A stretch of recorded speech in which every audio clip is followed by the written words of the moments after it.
Hello viewers, welcome to our channel. నేను మీ చరణ్ పరిమి. వరదలతోటి రెండు తెలుగు రాష్ట్రాలు మొత్తం మునిగిపోయే పరిస్థితులకు అయితే జారుకుంటూ ఉన్నాయి. తీవ్రంగా వరదలు వస్తున్నాయి అన్నమాట. నిజానికి ఏపీలో అయితే విజయవాడ ఎప్పుడు జరగనిది విజయవాడ అయితే మునిగిపోయింది. సో ఇక్కడ కొత్తగా ఒక ప్రశ్న వచ్చిందనమాట. విజయవాడ మునిగిపోయిన తర్వాత ఏపీలో కూడా ఒక కొత్తగా హైడ్రా కావాల్సిందేనా అని చెప్పేసి ఒక వాదన వచ్చింది. ఎందుకు ఈ వాదన అంటే, నిజానికి హైడ్రా తీసుకొచ్చింది అసలు విజయవాడ ఎందుకు మునిగింది, తర్వాత ఈ హైడ్రా అవసరమా, ఇవన్నీ ఒకసారి మనం గమనించి చూద్దాం. హైడ్రా ఎందుకు తీసుకొచ్చారనే దాన్ని గమనించి చూస్తే, ఈ కుంటలు, నాలాలు, చెరువులు ఏవైతే ఉన్నాయో వీటన్నిటిని ఆక్రమించుకున్న అక్రమ కట్టడాల వల్ల చెరువులు వాటర్ అనేవి చెరువుల్లోకి వెళ్ళే అవకాశాలు లేకుండా వాటిని బ్లాక్ చేయడం వల్ల రోడ్లని అవని ఇవని చివరికి ఆ వాటర్ అంతా కూడా జనావాసాల్లోకి వచ్చేసి అపార్ట్మెంట్లలోకి వచ్చేసి మొత్తం కూడా వరదలమయమైపోయి హైదరాబాద్ అంతా ఇబ్బందులు పడుతూ వస్తుంది. ఒక మామూలు వానకే ఊరంతా ఉక్కిరిబిక్కిరైపోద్ది అనమాట. అంత పరిస్థితి ఎదుర్కొంటూ వస్తుంది. ఇప్పుడు కూడా రాత్రి నుంచి వాన ట్రాఫిక్ అంతా జాము, ఎక్కడ చూసినా కూడా రోడ్లన్నీ కూడా మొత్తం వరదలైపోయిందనమాట. చూస్తే నదుల్లాగా ఉంటాయి, రోడ్లాగా లేవు. వెనిస్ నగరం లాగా, వెనిస్ ఎలాగైతే నదిలో కట్టిన కట్టడాలాగా ఉంటాయో అదేవిధంగా హైదరాబాద్ ఇప్పుడు ప్రస్తుతానికి అలాగే ఉంది. ఆ కట్టడాలన్నీ నదిలో ఉన్నట్టున్నాయి అన్నమాట. సో ఇది ఇక్కడ ఉన్న పరిస్థితి.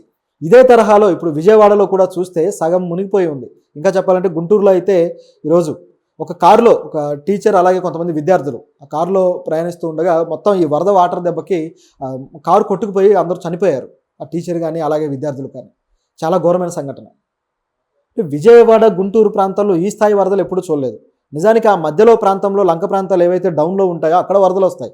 అక్కడ అన్నీ మునిగిపోతూ ఉంటాయి. మొత్తం లంక గ్రామాలు ఏవైతే ఉన్నాయో అవన్నీ కూడా. ఇప్పుడు అమరావతి అలాగే ఆ పక్కన ఉన్న గ్రామాలు, ఆ 30 గ్రామాలు కావచ్చు, ఇటువైపు విజయవాడ దగ్గర ఉన్న గ్రామాలు కావచ్చు, ఇవన్నీ కూడా మునుగుతూ ఉంటాయి. కానీ విజయవాడ నగరం అదేవిధంగా గుంటూరు అనేవి మునగడం తక్కువ. కానీ ఇప్పుడు భారీ స్థాయిలో వర్షాలు వచ్చేసి అది మునిగిపోవడం జరిగింది. సో ఇలా మునిగిపోతూ ఉంటే నిజానికి చిరంజీవి గారు కూడా ఈరోజు ఒక చిన్న ఆడియో అయితే ఒక వీడియో చేసి పెట్టారు. దాంట్లో ఏంటంటే, రెండు తెలుగు రాష్ట్రాల్లోనూ విపరీతమైన వరదలు వస్తున్నాయి, ప్రజలు బయటికి రాకుండా అప్రమత్తంగా ఉండండి, అదేవిధంగా మీరు ఏమైనా ప్రికాషన్స్ ముందే తీసుకోండి జాగ్రత్తలు అని చెప్పేసి చెప్పడం జరిగింది. సో దాంతోపాటు జ్వరాలు కూడా, డెంగ్యూ ఇవన్నీ కూడా విపరీతంగా వస్తున్నాయన్నమాట రెండు రాష్ట్రాల్లో. సో వీటికి సంబంధించి కూడా ఆయన మాట్లాడడం జరిగింది. సో ప్రజలకైతే ఒక హెచ్చరిక, ప్రభుత్వాలు చేయాల్సిన హెచ్చరిక ఇలాంటి వ్యక్తులు కూడా చేస్తూ ఉన్నారు, సినీ ప్రముఖులు కూడా, అలాగే ప్రభుత్వాలు కూడా చేస్తున్నాయి. కానీ ఈ విజయవాడకు సంబంధించి మాట్లాడుకోవాలంటే, ఎందుకు విజయవాడ మునిగిపోయింది అంటే, విజయవాడలో కూడా హైడ్రా రావాల్సిన అవసరం అంత ఉందా? హైడ్రా హైదరాబాద్లో మొత్తం కూలగొట్టేసి మొత్తానికి చెరువులన్నింటినీ కూడా పునరుద్ధరిస్తూ వెళ్తుంది. ప్రస్తుతం రోడ్ల మీదకి వచ్చి ఇబ్బంది పెడుతున్నాయి. అవన్నీ కూడా తిరిగి వాటి స్వస్థలానికి వెళ్ళిపోతాయి అన్నమాట. వాటి మార్గంలో అవి చేరుకొని ఈ వరదలను కంట్రోల్ చేస్తాయి. అదే పద్ధతిలో విజయవాడలో కూడా చాలా రోడ్లు ఇట్లా బ్లాక్ చేసి అక్రమ కట్టడాలు ఎన్నో నిర్మించారు కాబట్టి ఈ వరదలు ఈ విధంగా వస్తున్నాయి అనేది ఇప్పుడున్న ఆరోపణ. సో విజయవాడలో కూడా ఈ అక్రమ కట్టడాలను కూల్చడానికి హైడ్రా లాంటిది, వైడ్రానో ఏదో ఒకటి రావాలి అనేది ఇప్పుడున్న ప్రతిపాదన. నిజంగా ఇలాంటిది వస్తే చాలా బాగుంటుంది. ఎందుకంటే అక్రమార్కులకి అలాగే రియల్ ఎస్టేట్ వ్యాపారులకి కొంతమందికి అడ్డు అదుపు లేకుండా ఆక్రమించుకుంటూ పోయి గుల్ల చేసేస్తున్నారు అనమాట నగరాలని. మనం గమనించి చూస్తే ప్రతి నగరంకి, ఆ రాష్ట్రాలకి ఆర్థికంగా స్వావలంబన ఇచ్చేది, ఆర్థికంగా ఒక దన్నుగా నిలబడేవన్నీ కూడా ఒక ముఖ్యమైన నగరాలు ఉంటాయి. ఏ రాష్ట్రానికి ఆ రాష్ట్రం. ఆ రాష్ట్రాల్లో అవి ముఖ్యంగా వాటికి ఒక క్యాపిటల్స్ కావచ్చు, అదేవిధంగా ఎక్కువ ఫైనాన్షియల్గా బెనిఫిట్ చేసే నగరాలు కావచ్చు. ఈ నగరాల్లో మాత్రం వరదలు ఎక్కువగా వస్తాయి ఎప్పుడు వర్షాలు వచ్చినా. మామూలు లోతట్టు ప్రాంతాల్లో అప్పుడప్పుడు వస్తాయేమో కానీ మామూలు నగరాల్లో బొత్తిగా రావు. కానీ ఇలాంటి మెట్రోపాలిటన్ నగరాల్లో, ఇంటర్నేషనల్ సిటీస్ అని చెప్పుకునే నగరాల్లో మాత్రం వస్తాయి. ఎందుకు వస్తాయంటే అక్కడ మాత్రమే అక్రమార్కులు ఇష్టానుసారం వాళ్ళ అపార్ట్మెంట్స్ కట్టడం కావచ్చు, రియల్ ఎస్టేట్ చేయడం కావచ్చు, ఈ దందాలన్నీ నడిపిస్తారు. దానివల్ల ఒక క్రమ పద్ధతిలో లేకపోవడం వల్ల వచ్చేవన్నమాట. నిజానికి యూరోపియన్ నగరాలు అయితే ఇప్పుడు 1000 సంవత్సరాల క్రితం నుంచి కూడా అవన్నీ కూడా ఒక ప్లానింగ్తో కట్టుకుంటూ వెళ్తారనమాట. సో అవి ఎలా ఉంటాయంటే చాలా బాగుంటుంది వాటి పద్ధతి కూడా. పాత యూరోపియన్ నగరాలు మీరు గమనించి చూస్తే, లండన్ కావచ్చు, అదేవిధంగా వాటికన్ కావచ్చు, ఇలాంటివన్నీ గమనించి చూడండి.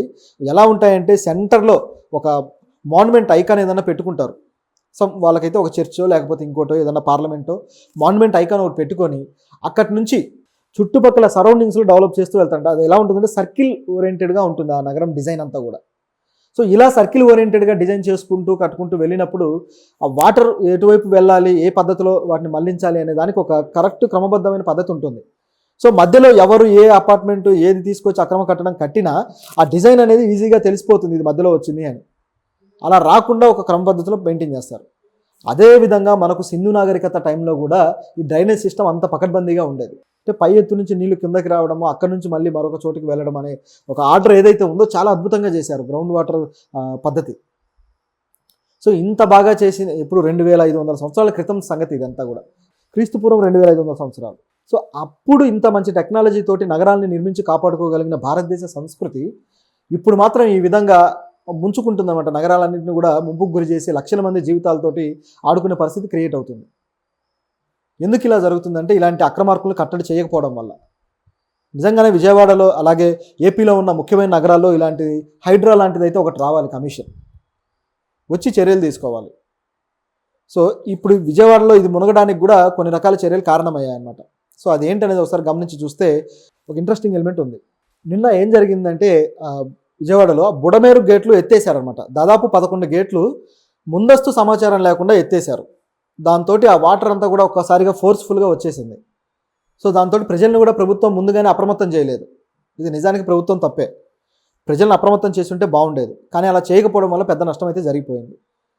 ఇప్పుడు గొట్టిపాటి రవికుమార్ గారు ఏమంటున్నారంటే విజయవాడలో మేము కరెంట్ అంతా తీసేస్తాం ప్రస్తుతానికైతే, ఎందుకంటే దీనివల్ల వచ్చే ఇబ్బంది కావచ్చు, అదేవిధంగా ఉత్పత్తి చేయడానికి కూడా ఈ వరద వాటర్ వల్ల మాకు కుదరడం లేదు. సో అలాగే బొగ్గు కూడా తడిచిపోయింది. సో దీనివల్ల మేము ఏదైతే పవర్ ఉత్పత్తి ఉందో దీన్ని చేయలేకపోతున్నాము, వాటర్ అంతా కూడా ఎత్తిపోయాల్సిన అవసరం అయితే ఇప్పుడు ఏర్పడింది అని చెప్పేసి ఆయన కూడా చెప్పుకుంటున్నాడు. ఎందుకు ఇంత పరిస్థితి వచ్చింది? ప్రభుత్వమే ఇబ్బందులు పడిపోయి పవర్ ప్రొడక్షన్ కూడా ఆపాల్సిన పరిస్థితి వస్తుందన్నమాట. అంతటి ఇబ్బంది క్రియేట్ చేసుకుంది ప్రభుత్వం. నిజానికి ఇది సాల్వ్ చేయగలిగిన విషయమే. సో ఈ బుడమేరు గేట్లు ఎత్తేయడం వల్ల వచ్చిన నష్టం ఏంటయ్యా అంటే ఒక్కసారిగా అది ఆ నగరంలో ఉన్న అనేక కాలనీస్కి అయితే ఇది వచ్చేసింది, ఈ వాటర్ అంతా కూడా.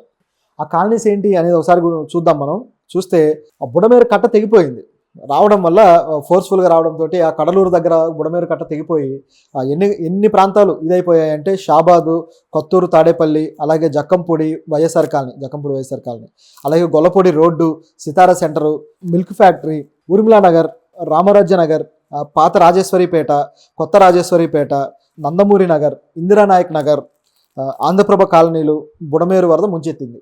ఇది ఇక్కడ కనిపిస్తున్న విషయం అన్నమాట. సో ఈ విధంగా నగరం మొత్తాన్ని ముంచేసిందంటే అర్థం చేసుకోండి.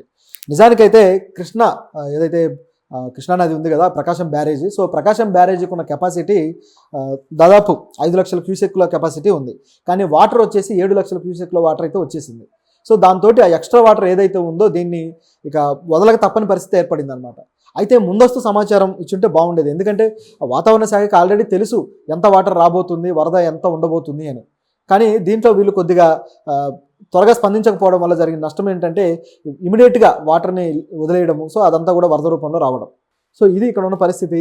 ఇంకా ఈ వర్షం పడుతూనే ఉంది, ఇంకా ఇది పెరిగే అవకాశం కూడా ఉంది. సో ఇంకా ఎంత వాటర్ వస్తుందో, విజయవాడ ఇంకా పూర్తిగా మునుగుతుందేమన్న భయం అయితే ఇప్పుడు ప్రజల్లో ఉంది. నిత్యావసరాలు కొనుక్కోవడం కానీ ఇలాంటి చాలా సమస్యలు ఉన్నాయి ఇప్పుడు ప్రజలకి. ప్రభుత్వం త్వరగా ఒక రెస్క్యూ టీంని ఏర్పాటు చేయాలి.